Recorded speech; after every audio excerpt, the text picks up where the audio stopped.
Prezados irmãos e prezadas irmãs, estamos diante mais de uma lição da Escola Bíblica Dominical da Igreja Evangélica Congregacional do Largo do Tanque.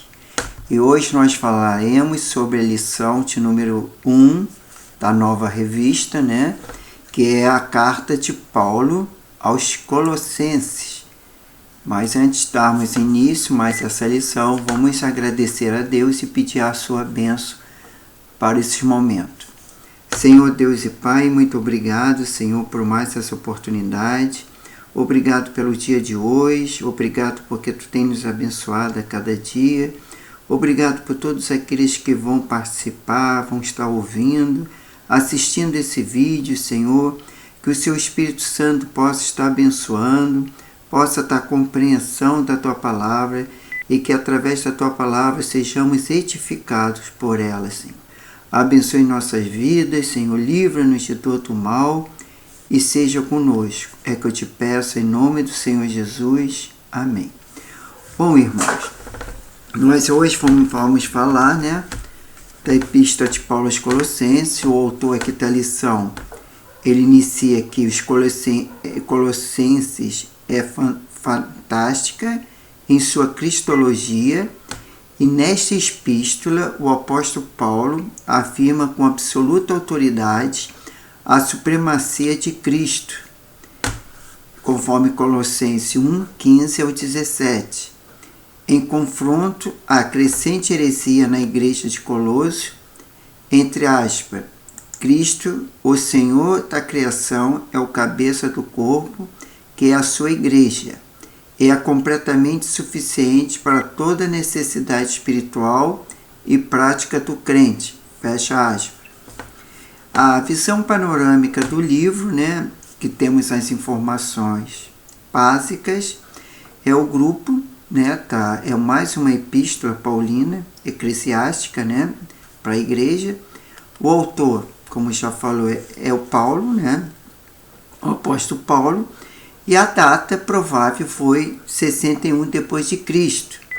O alvo era Roma, no caso, porque ali ele estava preso, em Roma, e no versículo-chave, a igreja em Colosso. Aliás, aqui houve um contratempo, que a palavra-chave é a igreja em Colosso, e o versículo-chave, que é Colossenses 3, capítulo 3, versículo 1 ao 2, que a expressão-chave é Cristo a primazia. É que houve apenas um errinhozinho aqui, que o autor ele trocou aqui, entendeu? Que na verdade o alvo aqui seria a igreja em Colosso, mas ficou como o versículo-chave, que na verdade não é. Então vamos lá, no esboço, na revista, fala sobre a doutrina, Colossenses 1 e 2, e a prática 3 e 4. Por quê? Porque o livro de Colossenses só tem 4 capítulos. Então, no capítulo 1 e 2, vai falar sobre a supremacia de Cristo e o que o Cristo fez em nosso favor. Já na prática, no capítulo 3 e 4, vai falar sobre a submissão dos cristãos e o que Cristo faz por meio de nós. Colossenses em uma sentença, está aí no 1.3. Paulo encoraja os novos cristãos a continuarem na verdade em face ao ataque dos falsos mestres na época. Havia falsos mestres, então houve a necessidade de Paulo escrever essa carta, para a igreja lá em Colossos, para que as pessoas fossem edificadas pela palavra e não enfrentassem o ataque dos falsos mestres, porque havia muitos lá que estavam distorcendo a palavra de Deus. E aí no item 2 temos o contexto, que é o 2.1, a cidade de Colossos. Colossos era um grande centro comercial e financeiro da Ásia Menor, destacando-se pela produção de lã. Seu solo era vulcânico e que o tornará muito produtivo, e também produzir água calcária, muito usado no enchimento de tecidos produzidos, né? Então, aqui a gente pode também ver que lá em Colosso era construído basicamente de gentios, principalmente frígios e gregos. Também um bom número de judeus residia naquela localidade vindo da Babilônia. Já no item 2.2 fala da circunstância da epístola. Paulo ficou alguns anos em Éfeso. Nesse período o evangelho chegou a Colossos, Atos 19 e 10. É provável que Epáfras, convertido em Efésio, tinha sido fundador da igreja, conforme Colossenses 1, versículos 7 e 8. Ele era o intermediador entre Paulo e os colossenses. Está lá em Colossenses 2, 1 e 4, 12 e 13. Capítulo 4, versículo 12 ao 13. Na ausência de Epáfras, Arquipo exerceu o ministério local, conforme Colossenses 4,17. O gentio frígio e de Colossos descendia de religiosos caracterizados pela natureza mística. Era adepto a algumas práticas ascéticas. É provável que um desses religiosos tenha se infiltrado na igreja e estava propagando o ensino que misturava o legalismo, o judaísmo, com a filosofia pagã, filosofias pagãs. E a epístola aos Colossenses foi escrita em resposta a essa heresia, com o intuito de ratificar as preeminências da pessoa e obra de Jesus Cristo. Quer dizer, então, foi aquilo que eu falei. Havia muitos falsos mestres e foi uma resposta, né, que Paulo deu às heresias ali praticadas. Tem Colossenses para hoje. É importante conhecer o contexto da epístola para compreender bem as razões do escritor ao redigi-las. Tente estabelecer os paralelos entre o contexto de Colossos e sua cidade hoje. Avalie como as lições da epístola podem ser aplicadas na sua realidade. O autor está querendo dizer o seguinte, que a gente tem que trazer aquela ensinamento ali de Paulo, né, na questão da igreja hoje, porque hoje ainda se insiste muitos falsos mestres e muitos que trazem heresia para dentro da igreja, que se filtram na igreja e falam algumas coisas que não é a verdade da Bíblia, né? Procura muitas vezes distorcer a palavra de Deus. Então, a gente vê, nesse caso, atenção, eu acho que houve um probleminha. Acho que teve um probleminha no som, mas vamos continuar. No item 3, fala sobre o conteúdo, a apresentação de Cristo. Colossenses é singularmente cristológico. Em nenhum outro livro do Novo Testamento encontrou maior ênfase em Cristo que os Colossenses. Paulo reafirma suas palavras aos Efésios, entre aspas, de fazer convergir nele Jesus Cristo, na dispensação da plenitude dos tempos, todas as coisas, tanto as do céu como da terra, fecha aspas. Está lá em Efésios 1,10. Veja quais os versículos da Epístola aos Colossenses que apresenta Cristo. Temos aí o versículo 1,10, 14, 20, 2, do 2 ao 3, depois 9, depois no 3, de 12 versículo 9, depois capítulo 3, versículo 12, depois 4, versículo 1. Heresias colossenses. Segundo o Dr. Robert Ark Klunkler, a heresia colossense, por conseguinte, era mescla do legalismo judaico, das especulações filosóficas dos gregos e do misticismo oriental. É possível que a localização Tios Colosso, na importância da via comercial que ligava o Oriente ao Ocidente, tenta contribuir para o caráter misto da doutrina espúria, aliás. Em pauta, a maior parte das suas características aparece no posterior xenocismo, plenamente desenvolvido, bem como nas religiões misteriosas gregas e orientais. A heresia de Colossos representou a tentativa de invasão do cristianismo por parte de um judaísmo gnóstico, sincretista, ao qual faltava o motivo redentor de um posterior genocitismo, calcado sobre conceitos antijudaicos. Diz que foi extraído do panorama do Novo Testamento na página 343, segundo o autor. A filosofia grega e teologia terrena, raciocínio falazes, e filosofias sutilezas, sutilezas. O legalismo judaico, imposição terrena, tradição de homens, circuncisão, dietas, festa e sábado.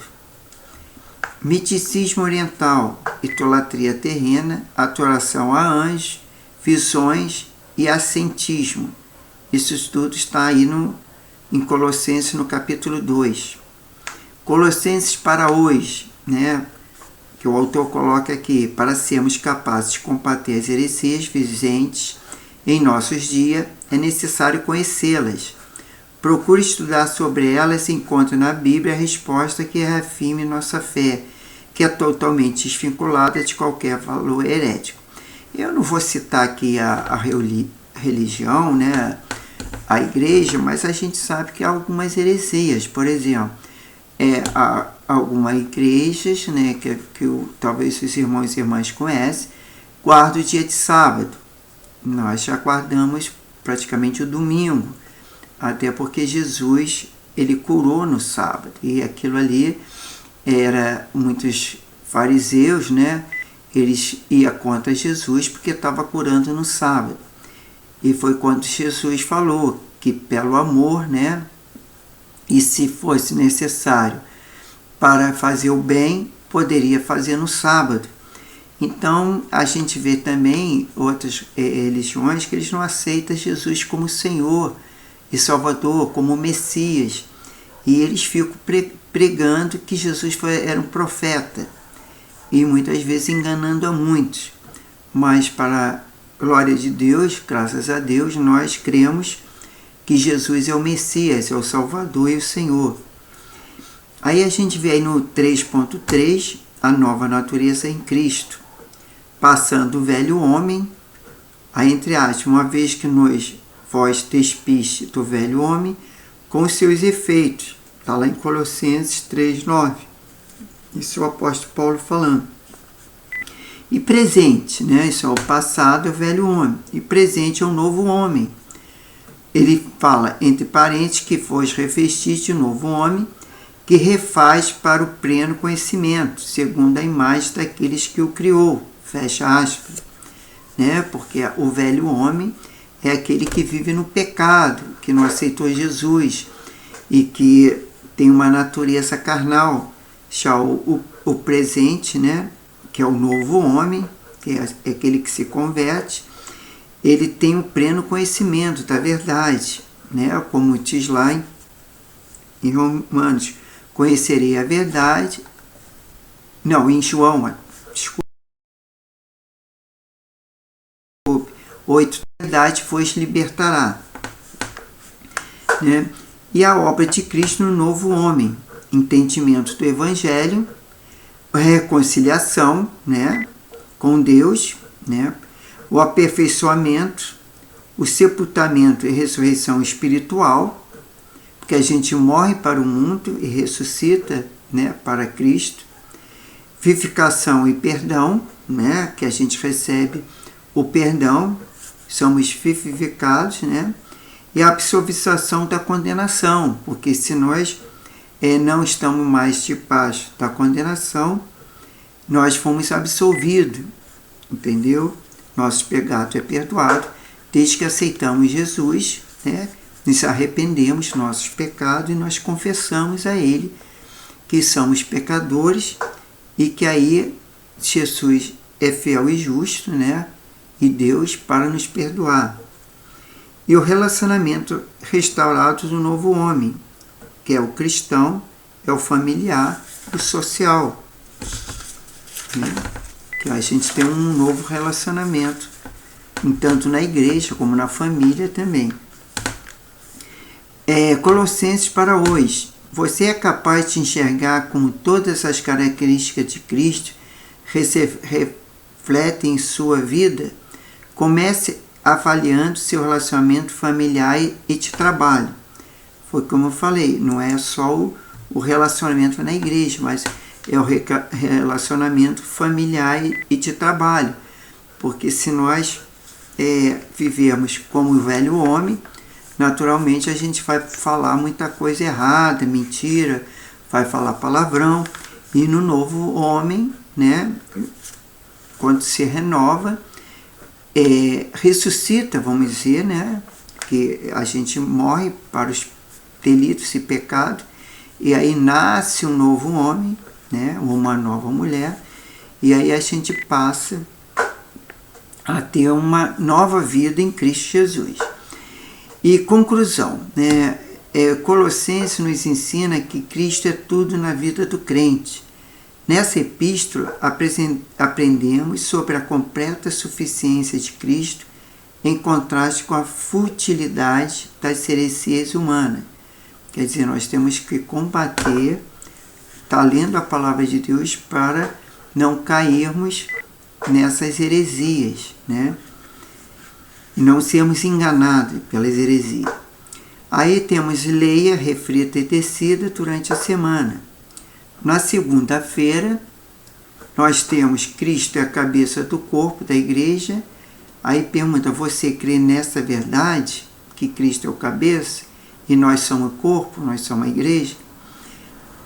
E na terça-feira, tem Colossenses 1, 24, 29, o sofrimento em Cristo implica maturidade espiritual. Creia nisso, né? O sofrimento em Cristo implica maturidade espiritual. Por que quer dizer? Porque nós sofremos, né? Porque o crente, ele se converte, ele não passa a ter 1000 maravilhas, mas ele tem ainda sofrimento, mas nós somos mais que vencedores em Cristo Jesus. E com isso, nós, através da leitura da palavra, de ouvir a palavra também, nós fomos tendo maturidade espiritual. Saber que nós continuamos sendo pecadores, não vivendo no pecado, mas que nós temos consequências, como enfermidade, cansaço, tristeza muitas vezes, mas que Deus ele nos proporciona que somos mais que vencedores em todas as coisas. Para isso temos perseverança, fé e estar sempre em oração. E na quarta-feira, em Colossenses 2, 1 versículo 1 ao 6, Paulo mostrava interesse pelos crentes. Você se interessa pelos irmãos da fé? Quer dizer, Paulo se preocupava, né? Ele tinha interesse de não deixar aqueles cristãos primitivos ali serem enganados pelas heresias. Então ele estava sempre escrevendo as cartas, já que ele não poderia estar pessoalmente. Muitas vezes ele se encontrava preso quando ele escrevia essas cartas, mas ele se preocupava, tanto que ele orava pela igreja e também fazia a sua parte, que era a parte de evangelização. E na quinta-feira, Colossenses 2, 8 ao 19, várias advertências do apóstolo Paulo descubra. Quer dizer, ele tem várias advertências que você pode estar lendo o livro, né, a Epístola de Paulo aos Colossenses, e que você vai descobrir o que era passado, né, pelos falsos mestres e pelas heresias. Na sexta-feira, Colossenses 3, 1, 11, Cristo ordena a unidade do corpo. Você contribui para a unidade da sua igreja? Sim, nós temos que contribuir para que todos sejam sempre unidos. Muitas vezes na igreja há algumas desavenças, a questão da ideia, né? Porque cada um tem sua opinião, temos a liberdade de expressão, né? Então a gente muitas vezes discorda, às vezes do irmão, mas nada que cause desavença, sempre procurando estarmos unidos em Cristo Jesus e sempre procurando fazer a boa e agradável e perfeita vontade de Deus, né? Então isso é a prática do cristão, sempre procurar estarmos unidos em comunhão uns com os outros, né? E no sábado temos Colossenses 3, 12 ao 17, várias virtudes que devem ser cultivadas, descubra, né? A gente lendo lá, a gente vai descobrir essas virtudes. E em Colossenses 4, 1, 6, Paulo exorta os crentes a orarem com prudência. Como você tem orado, né? A importância de sempre estar orando, tá? Muitas vezes as pessoas falam, mas eu não tenho muito tempo para orar. Gente, mas orar, outro dia eu botei no Zap, não sei se foi no Zap, sim, que a gente pode orar de qualquer forma. O importante é estar em comunhão com Deus, conversando com Deus, né? Não é reza, porque a gente não fica repetindo aquilo. A questão é a gente conversa com Deus, a gente fala com Deus, agradece a Deus, pede a Deus. E essa questão que a gente pode orar quando está no trabalho, tem pensamento, numa condução, em casa, fazendo alguns afazeres de casa, e qualquer momento a gente pode estar orando, mesmo que seja de olhos abertos. O que a gente não pode é orar com, muitas vezes, com barulho, escutando música, né? Se for uma musiquinha, um louvor baixinho, ainda pode ser. Mas a gente procurar sempre estar orando em comunhão com Deus. Muitas vezes eu orava no caminho do trabalho, no ônibus, e eu orava em pensamento, mas estava ali orando. E eu tive até uma vez uma experiência que eu passei ali na Presidente Vargas no ônibus, o ônibus parou no sinal, e tinha um homem que parecia ser um mendigo, pelos trajes que ele estava usando, e não sei se vocês já passaram, ou quem já viu, o canal do Mangue, ele fica no meio da Presidente Vargas, e ele não tem grade nem nada. Ali é o seguinte, tem uma muretinha, né? E o cara estava ali em pé. Ele parecia que queria se jogar ali. E foi quando eu orei, Senhor meu Deus, livre esse homem, que ele não caia ali. Não sei se ele estava efeito de álcool, mas parece que ele estava assim bem na beirada, que ele podia cair. Porque ali também tem outro, depois que tem esse vão, tem uma parte de cimento, depois que é o mangue, que tem a água ali, aquela água contaminada.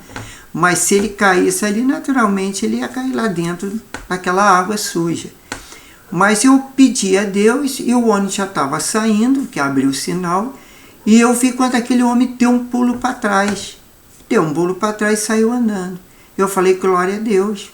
Quer dizer, eu pensei, né, no pensamento, eu até poderia falar no ônibus, eu acho que mais pessoas talvez ficaria assustado, né?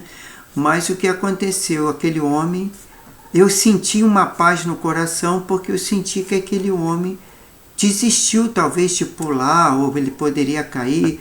Eu só sei que eu agradeci a Deus por ter ouvido aquela oração, que aquele homem saiu ali, daquela cena ali de perigo, né? Que ele poderia cair ali dentro do mangue. Então, graças a Deus, então são vários horários, questão de coisa, eu pelo menos acordo toda madrugada para orar, entendeu? E boto meu joelho no chão, oro, Senhor. Já teve dias que eu não estava muito bem e eu orei deitado mesmo na cama. Eu não me ajoelhei, mas orei. Então não pode orar joelho, ora em pé, ora deitado, entendeu? Ora de qualquer forma, está fazendo ginástica, está conversando com Deus, está orando a Deus, entendeu? O que é necessário é a questão da oração e a concentração a Deus. Porque muitas vezes você pode estar fazendo uma ginástica, os movimentos, mas você está com a mente voltada para Deus, porque você às vezes já tem tanto costume de fazer aquela ginástica que você já faz automático. E você pode muito bem estar em comunhão com Deus, em pensamento. E aí você poder orar a Deus em qualquer momento, entendeu? Mas é importante, entendeu? De você estar, e principalmente agradecendo a Deus, né? É uma coisa importante. E outra coisa, a questão da adoração a Deus, o louvor.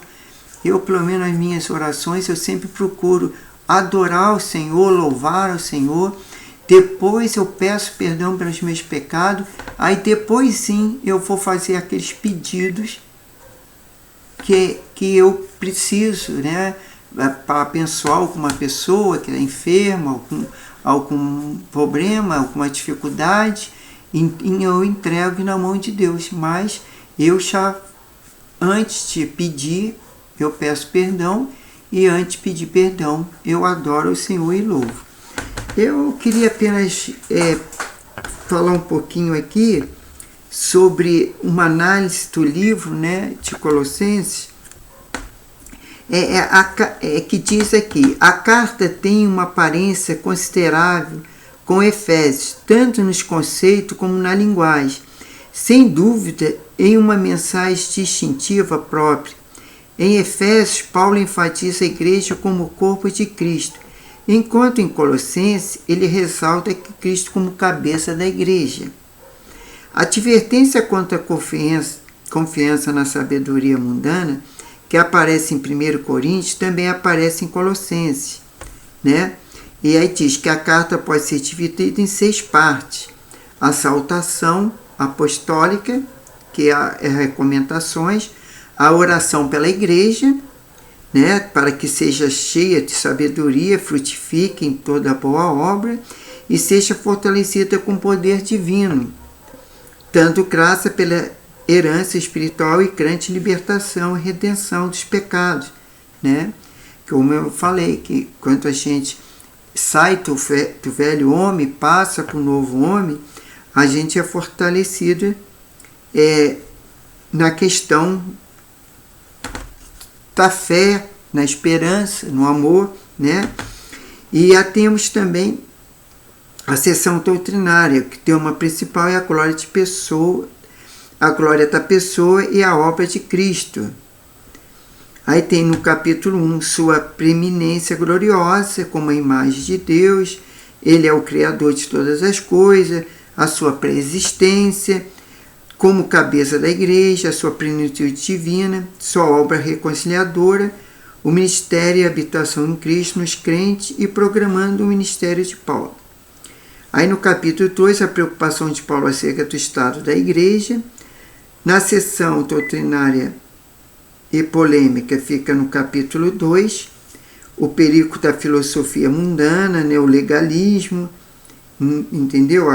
Então já na questão do capítulo 3, nós já temos aspirações e inclinações celestiais, a subjugação das concupiscências e dos desejos carnais, né?